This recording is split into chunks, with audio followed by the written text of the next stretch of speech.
প্রিয় দেশবাসী, নতুন হজ প্যাকেজ ঘোষণা করা হয়েছে।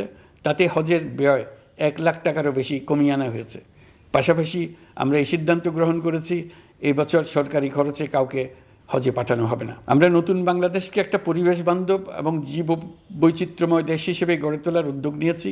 এটি তরুণদের আকাঙ্ক্ষা, আমাদের সবারই আকাঙ্ক্ষা। সেই লক্ষ্যে আমি প্রথমেই একটি ক্ষুদ্র পদক্ষেপ নিয়েছি। সমগ্র সচিবালয়ে প্লাস্টিকের পানির বোতল ব্যবহার নিষিদ্ধ করেছি। ইতিমধ্যে সুপার শপগুলোতে পলিথিনের শপিং ব্যাগ ব্যবহার বন্ধ করার উদ্যোগ নেওয়া হয়েছে।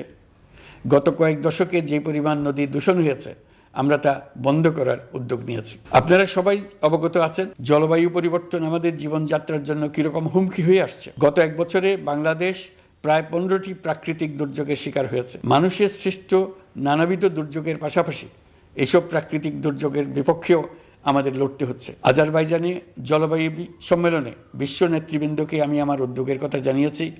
সেখানে জাতিসংঘের মহাসচিব, ইউরোপ, এশিয়া, আফ্রিকার অনেক সরকার প্রধানের সঙ্গে আমার দেখা হয়েছে।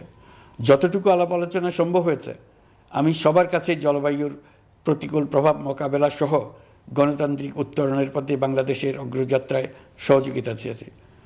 তারা সবাই সহযোগিতার অঙ্গীকার করেছেন।